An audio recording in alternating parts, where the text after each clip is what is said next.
Good evening. You're listening live to the Xtreme Movie Show. I'm your host, Rob. Alongside me tonight here, RDV from the great Midwest, the Milwaukee Millennial Man. No, he's not a Millennial Man. That's Professor Pixel, the young 20-something millennial, I like to call him. Tonight, we're covering a very special movie as we continue in our Rocky movie franchise review, and that's Rocky 3. Some may think this is such a great movie. I, on the other hand, think after 2, there's a fall off the cliff, as it were, because as in my description, my initial thoughts is that I find this movie hilarious. It's very entertaining. It in no way resembles the first 2 Rocky movies, despite the same template, which I think is a smart decision. I think there's some interesting choices in here, buoyed by some great side characters. But the bottom line is this is an 80s movie that happens to have the character Rocky in it, who doesn't even resemble the Rocky from the first 2 films. And you know what? Growing up in the 80s and watching this, I am totally 100% okay with it because I understand it makes sense, but I don't think it's that good of a film, but I think it's a very entertaining film and very, very fun, and I enjoy it a lot too. So for all my love slaves out there, I want to hand it over to the 2 gentlemen in here, get their initial impressions as we get rock and rolling here. I see RDV's muted himself because he's probably going with the blasphemy of such a statement. I'll start with the young 20-something millennial Professor Pixel, who also, like myself, is a man from Central Florida area too. So Professor Pixel, initial thoughts on this movie. Have you seen it before? What's your take? What the blasphemy of that statement. This movie is great. I forgot just how much I loved it. Yeah, yes, you do have Carl Weathers just leaning into the song, "Eye of the Tiger, man, Eye of the Tiger." But there's just a level to it that I know it's different. I'm used to camp, but this is a little different to me because while it does have those moments, because Rocky is now the heavyweight champion of the world. Champion of the world. Yeah, he is going around and he's doing things for charity. That's what he's doing. He's comfortable. He and his family are living a life of luxury at this moment. But there's this guy who is a bum. He absolutely is a bum. He's a strong bum, but he's a bum who's saying, "You don't know what I go through, and I want to take you down," with Mr. T. But just the levels that they have in this, from the loss of Mick. I mean, if people are watching this and they haven't seen this movie yet, spoilers, but with the loss of Mick and then Apollo Creed coming in and saying, "I want to help you earn your title back because that wasn't right." And it's just their entire training as it's pushed on and he's trying to get over grieve. It's so good to me anyway, and I forgot just how good it was until rewatching the other day. RDV, sir, you're a huge action fan. You're always my guest Tuesday nights when we cover mostly action films, typically 80s based, although we do branch out in other areas. What's your take on this film? You must have seen it 1,000 times. Well, at the height of this movie, when this came out in 1982, Hogan was getting famous in the WWF at the time, so they brought him in as a guest star for the movie, and then you brought in Mr. T. So I always remember that Mr. T's in this movie is Clubber Lang because he's the main guy, where Hogan is just a guy who uses cameos in this. So I always forget that Hogan's in here. So when I go to watch it each time, I'm like, oh, that's right, he's in here. So it's always a pleasure to watch this movie in the beginning because I always forget the beginning. Because to me, this movie is what sets up Rocky IV. For me, though, you got the death of Mickey here. You got him losing his title. You got Apollo Creed training Rocky to get back up, and they're showing their bond, is strengthened since the first 2 movies. Rocky going to fight Clubber Lang wearing the red, white, and blue, the trunks that he wore when he fought against Creed. So it's just just a man's movie. It's a bro movie, bro. That's what I call it. He loses his father. It's not really his father, but a father-like figure in him. His best friend steps up, and just he just wants basically to just say he can go the distance more time, and he dedicates to Mickey, And I love the whole set, the whole trading montage in this is what makes the movie always memorable for me. Clubber Lang, I can forget what his name is, who he was, whatever. To me, it's Creed and Rocky working together, the training montage, and then at the end, the last fight. That's what the Rocky movie is, because it's not like the first two.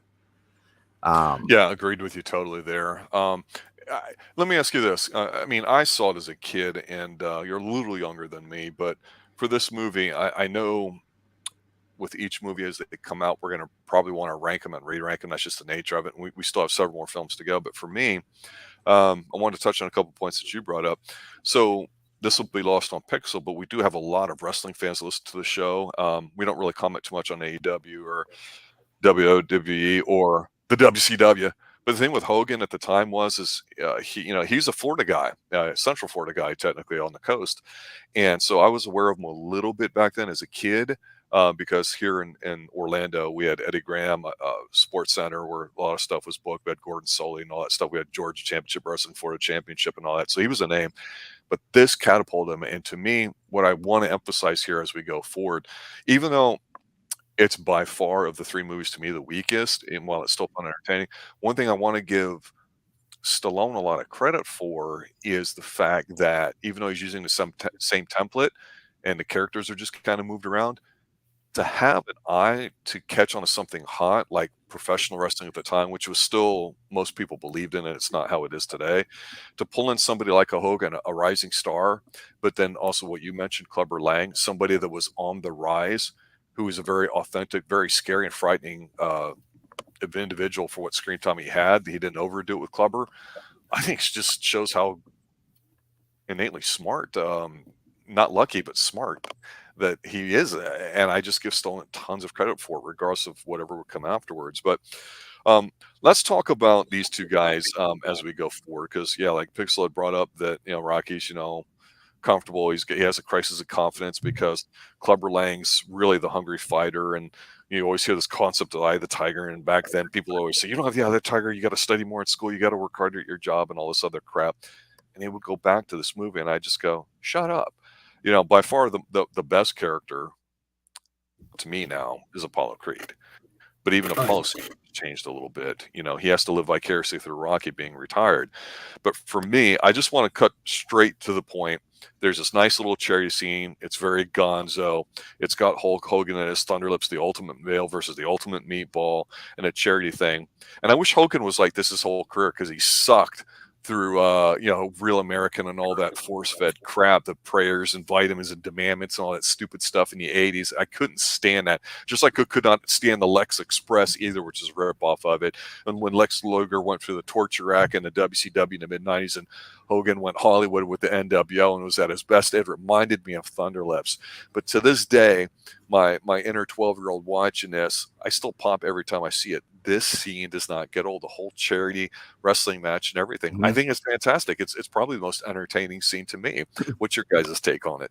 Well, I was just going to say, as far as the American thing, with Hogan stuff, it was more towards a kid's thing than it was more towards what I would have cared for. But so seeing him in a movie like this means that I know he was starting to get big around this time, but the fact that Stallone actually, I don't know if Stallone was in charge of casting. I'm sure he had a say in it because he did. He wrote and directed this, so I think he had a lot of say in it. Well, actually, he wrote and directed it. It was produced by the same guys from last week, or not last week, but the last movie, Erwin Winkler and Robert Chartoff. So yeah, they must have met through something, and so it's always great to see Hogan in a boxing match instead of like a wrestling match. It's, you don't really see that these days. If you do, that's how it should be. Yeah. So yeah, this movie, I just want to point out, it had a $17 million budget. The box office, $270 million. That's what people love this. Yeah. So for being an 80s movie, like I said, going compared to the first one, I feel like this tripled the amount almost compared to the first movie. Well, what I'm going to say about this scene, as it were, was how I love it at the end, how he says charity hurts once they get that picture, because he's obviously trying to sell it to, get some kind of commotion and draw attention to it. But it's really just good after you get past the fight and you have that moment. Oh yeah, sorry about that, man. He's dropped the persona, and they get to, shake hands, and there we go. It's all good. I love that. That's my favorite part of that scene. Yeah, and I think that Clubber Lang's character is the weakest of all of them that we've seen because he's very one-dimensional. You could argue that while he had a great look and a physique and all that, to me, there's a very subtle way of making Clubber look weak when Rocky goes to fight him a second time. I think it's smart to keep him off screen because it keeps the mystery there and intrigue and the intensity of what he has there when Rocky goes to retire at the statue. He's like, I'm glad you people are coming to see this, and goes on and on. Great energy, great enthusiasm, great performance. Like I mentioned in chat, both these guys headlined WrestleMania, which was a new thing at the time in wrestling, but it was the Super Bowl of wrestling as it turned out to be. But their performance is very convincing. It's hard to do that, especially when they're from different fields or brand new, like Clubber Lang, Mr. T, as it were, who's obviously really popular on the A-Team with George Papard and others. Yeah. But for me, the way they make him look bad to me is because, okay, he does what he's supposed to do. Come in here, have the Eye Tiger, beat the shit out of Rocky, and you can say all the built-in excuses with, Rick with his trainer, Mick having a cardiac arrest there, and then dying after the fight. I get it, and it's nice, and the adult person watching it can sympathize and understand it too. But what I really liked was when they go to say at the end of the fight, or the end of the movie at the beginning of that final fight, they say, "Oh, Rocky he somehow looks like a middleweight, but his weight went from 202 in the charity fight to I think 190, 191, and 155 that he dropped for this movie." Well, but I'm talking the announced in the movie. Yeah. His training weight, because he was injured at one point off was this film or the next one, and so he's only like 155, 160, I think. I think it was in Rocky 4, which we'll get to next week. But you have Clubber Lang's weight, I think, is 235, I think, announced in the first fight, but that's 237, implying that he had been kind of soft and didn't really do anything and gained some weight, because you never do that. You always cut and, put it on or whatever. And so I thought that was a subtle jab at Clubber not taking it seriously. And unfortunately, I thought made it very one-dimensional, because to me, again, Rocky's not really himself. Adrian is just there to give the speech on the beach. And unfortunately, you go from one of the greatest emotional scenes in all the Rocky films, in my opinion, to can I ask you something? And they kind of argue on the beach about being scared and all that stuff. And it starts up. There's an early montage, and there's several of them in here. I have no problems with that. That's 80s by definition. If you don't have it, you're not an 80s film, in my opinion.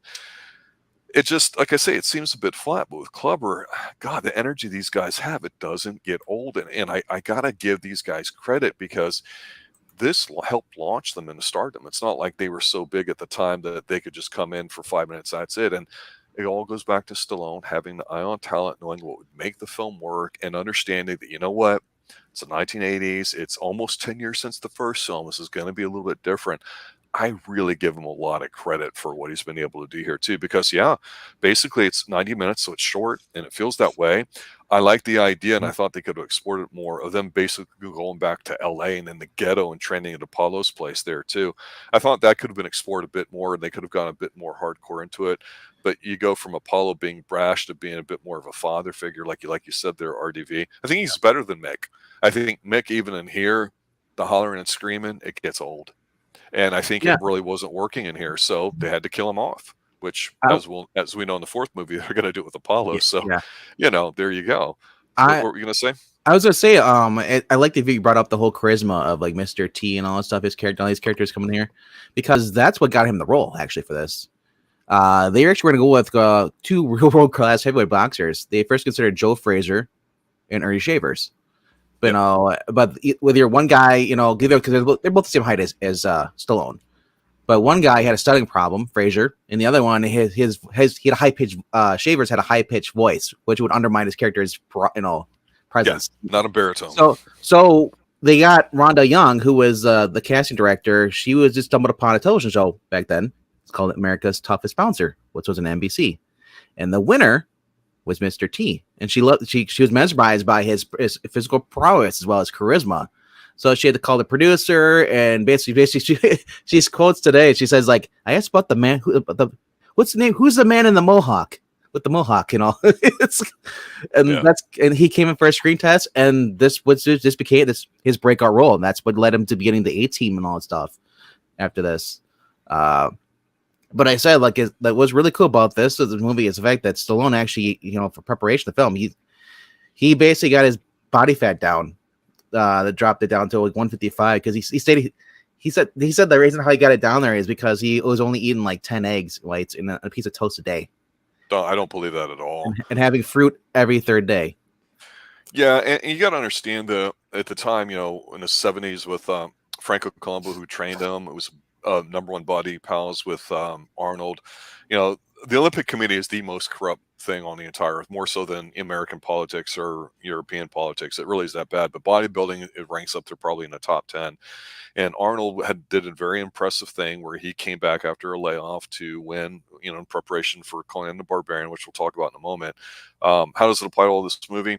Well, Stallone really appreciated the work ethic the wrestlers had and what they put into it. I think the actual fight here at the end is better than the first two movies. I will say that, despite we can see the blows not clearly landing. I thought that Mr. T's performance as Clubber Lang was really good in the ring. But one thing you and I have talked about, RDVs, we talked about the believability of somebody's physique. And we mentioned this specifically while we had our man crush and jizzed a little bit about how awesome the guy that plays Jack Reacher in the newly released series based off the first book on Amazon Prime did, and how that adds to legitimacy. You can definitely say the same thing about Clubber Lang here. And Stallone, despite him not being the biggest guy in the world, getting ripped like that, high protein, it's less carbs, getting as shredded as you can, especially for certain scenes and training for it. Because I think he was only about 160 in the second movie. At one point, he blew his pec out bench pressing, so it wasn't very big at all. And the way you would train for a movie now would be totally different, minus the drugs. That would be the only common denominator. But his training consisted of a 2-mile jog in the morning, followed by 2 hours of weight training, a nap during the afternoon, followed by 18 rounds of sparring. Yep. Another weight training, and finishing the day with a swim. Yeah. I mean, I don't know. I wasn't there, so I don't know if he really did it, but it's believable if you can, Well, it's a caloric thing, like we talk about Apollo Creed in here. He got in his best shape for the fourth film, but the guy who trained him was somebody a little bit different, and they went with a different approach, and you can kind of tell. But it's genetics. And look, you got to give Stallone credit to your point. He really busts his ass. He's an animal. He really works at it, and no matter what his weight might be, it's believable that he put in the work and the effort for it. So give him a lot of credit for it too. I think, despite his size, he looks the role there too. And Pixel, you've grown up on all these things where everybody's a really small guy in Marvel movies. So it's like having all these big dudes that were bodybuilders who were starting to take over Hollywood, especially in the 80s. Totally different thing than what you're used to seeing today, don't you think? I mean, for some of them, you do still have some people nowadays that are that virgin on the buff side of things. So but I was just going to say that you know why? Because Stallone has the eye of the tiger, man. The eye of the tiger. Oh boy. What were you going to say there, RDV? I was just going to say that they actually went to prisons looking for black people could act as Clubber Lang. So they actually were going to prisons looking at inmates to hire for the movie. I thought that was hilarious. What's hilarious is what I'm. Go ahead. Well, what they wanted absolutely was somebody who could be that macho man, but also dig into some kind of that kind of thug feel. That's what they're going for the time, and might be a little bit outdated to say, but that Mr. T did well to bring that to the forefront of his performance. So, what I wanted to point out here too, because I think on a bigger picture, Stallone's genius of not just spotting talent and going for authenticity, like what you just got through mentioning, and I think that's an extremely valid point, often overlooked by many people in the movie industry, especially today with CGI being the norm and done quite poorly. It looks like to me. I'm gonna read off a list of just quick names of some of these movies that all came out in 1982. And this is by no means exhaustive, but just really quick looking at a list of some of the ones that got released. You have Blade Runner, The Thing, E.T. the Extraterrestrial, Fast Times at Ridgemont High, First Blood, Conan the Barbarian, Poltergeist, Officer and a Gentleman. You've got 48 Hours. You've got Evil Under the Sun, Star Trek II, Rocky III, Last American Virgin, which is underrated, Secret of NIMH, back when Disney actually was good, Cat People, Creep Show, Swamp Thing, Airplane 2 of all movies, Best Little Whorehouse in Texas, Halloween 3. And that's just going down the list of the first 20, 30 movies that were released in 1982. 1982 was a friggin' banner year of movies, of entertainment, because what do you have here? You've got science fiction, you've got fantasy, you've got animation, you've got drama, you've got comedy. You have clearly defined lanes and movies that fit in them, and several of each. Pieces, a European horror movie that I've talked about years ago here when we first started the Xtreme Movie Show, underrated. If you like that European weird crap, it's there. Annie, if you like that sort of stuff. 1982 is just sick. And I look at that and go, you know what? As much as I'm probably in a minority the way I'm talking about Rocky 3 here, I like I said, starting off with you guys, I love this film. It's so much fun. It's infinitely rewatchable. Most of the movies I just mentioned too are very entertaining and like it. And I just go, wow, how far movies have fallen since the 80s, where you watch it because you might want to know what's going on and it's hype, and then it's gone and forgotten. There's very little rewatchability in movies today. And I think it comes back to what both you guys said here at the beginning, and that's the characters and, you know, what we get used to seeing and what we get trained as. But really fun movie. It gets even more ludicrous in Rocky 4, which I'm really looking forward to talk about next week, because then we can start talking about, well, who's the best opponent Rocky had? Because, boy, I tell you, I still think it's Apollo, but damn, that Drago's something else too. And physically, he's very juicy as well. I will say this, though, if you're going to do Rocky 4 next week, watch the director's cut. Yeah, and that's a special note that I want to have to mention everybody here. HBO currently has the recut part, which I have not seen yet. I have been watching all of these on HBO. The prints are fantastic. I have not ever watched any of the behind the scenes footage, which I think were on the either DVD or Blu-ray releases, one of them. So your viewing experience may be slightly different, but Professor Pixel, by all means, if you got HBO, definitely watch that there, because this movie, from what I understand, and RDV, correct me if I'm wrong, you and I mentioned offline that it's such a different cut, it's going to feel like watching a different movie. Is that not correct? They bring in stuff from the third film, and they ended the fourth film. They Drago actually speaks. It just feels like a whole entire different movie. I love the original cut, but this new cut they brought in music that wasn't originally in there, and like I said, it just changed the whole tone of the movie, and I did think it just made it like much more awesome. You think the recut here that just got released is better than the original? I'd say so. They got rid of they cut out the drama. They cut out another scene. What I say was with Polly and his robot, which you didn't need, the birthday thing. They cut out the kids. You know, so it's not So when he's fighting, you don't see his kids watching the TV and stuff. Which I guess it doesn't really matter to me if the scene's in there or not. But if it doesn't add to the film, you can cut it. Yeah. So I mean, it was all recut by Stallone too. So it wasn't like somebody else coming in, just redoing it. No, Stallone, he's like, no, I got all this extra footage in here that we had never used, so I'm putting it in. And it's not like he's just rolling in random stuff in there just to put it there. It's like, oh, it's more stuff. No, he's actually did it with finesse. So, but I like both cuts though. Good. Yeah, and I think too is if you're an actor, that doesn't make you a writer, does not make you a director. You see a lot of actors trying to get into directing. Doesn't make you have an eye for talent necessarily. Doesn't mean you can Mhm. sing. Doesn't mean you can dance, fight, or whatever, and or gun training or any of these other things too. But Stallone, um, he was really known as like the guy with Rocky with such promise and how great it was because it is one of the best films I think America's produced, period. The first one. And unfortunately, with some of the choices in his catalog over the years, I think the respect that, in my opinion, he deserves just based off the strength of Rocky alone gets overlooked. So, in many ways, he almost has the Orson Welles effect where you start off so damn good, you can't go anywhere but down. And this by no means is a bad movie. It's a lot of fun. It's a lot of entertaining. It's the right movie at the right time, much like Rocky 4 is going to be. Let's go around the horn for some final thoughts before we close up shop. RDV? Well, overall, I'd say it's a pretty decent movie. I'd say 1, 3, and 4 are my favorite movies out of the whole entire franchise. And what's another little fun little trick trivia about this thing is that pay attention to the credits. The opening credits is a montage with the music and all, and it has Mr. T, rising up and then Rocky's title defenses and Clubber Lang's rise to the power in the ring, and then the closing credits are just a painting of Rocky and Apollo fighting, which is kind of and not really. I'm not used to that, seeing that in a lot of the Rocky movies. Right. Yeah, so that was kind of different.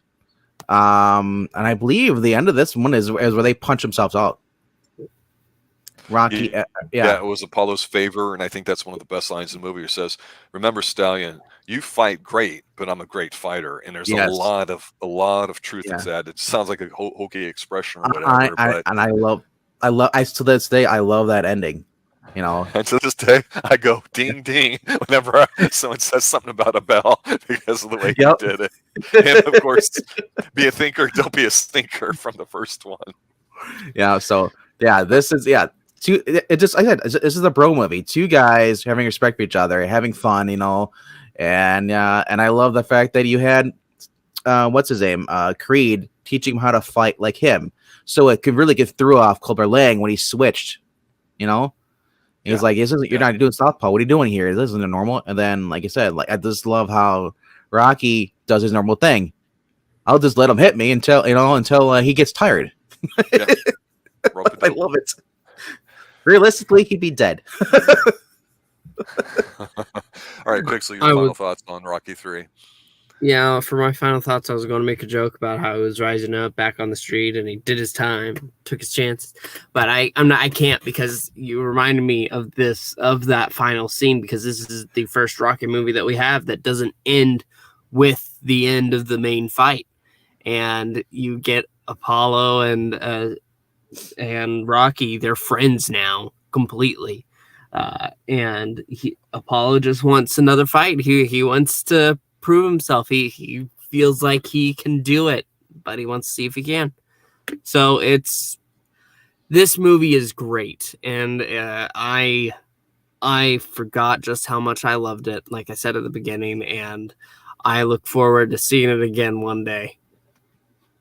Will Rocky 4 next week, Pixel, be a first watch for you? Mm-mm. You've seen it before? Okay. Yeah, it'll be a first watch for you and I with the director's cut. So there'll be some changes. Okay, that'll be interesting to talk about too. I think he extended the length of it to RDV. So he did another 40 minutes. Yeah, it's going to be kind of long. Interesting. But I was going to say this though. I thought that, and then I watched it, and I thought it went by faster because he took away a lot of the slow parts. So where's that available? HBO Max. It's on HBO Max? Okay. Or you can rent it on Vudu. Well, there you have it, ladies and gentlemen. Thanks for listening. Thanks for watching. Everybody involved here at the Xtreme Show appreciates the fact that you tune in. Ed, I know you're a big fan. Love the fact that you're here and commenting on stuff there too, because it does bring you back to the days when you've watched it and how huge it was. And just talking about films just doesn't communicate how big it was at the time and what you could go see at any particular weekend at your double, or if better yet, you're in a richer part of town, your 3-screen movie theater for the movies that have been playing for a couple months, because that's how long it would last. Because damn it was a different time back then, and great to be alive, and be more exciting to talk about the Zeitgeist of the 1980s and Reaganomics and all that stuff that makes the 80s the 80s when we talk about Rocky 4 next week. Until then, guys, have a good night. As always, stay extreme.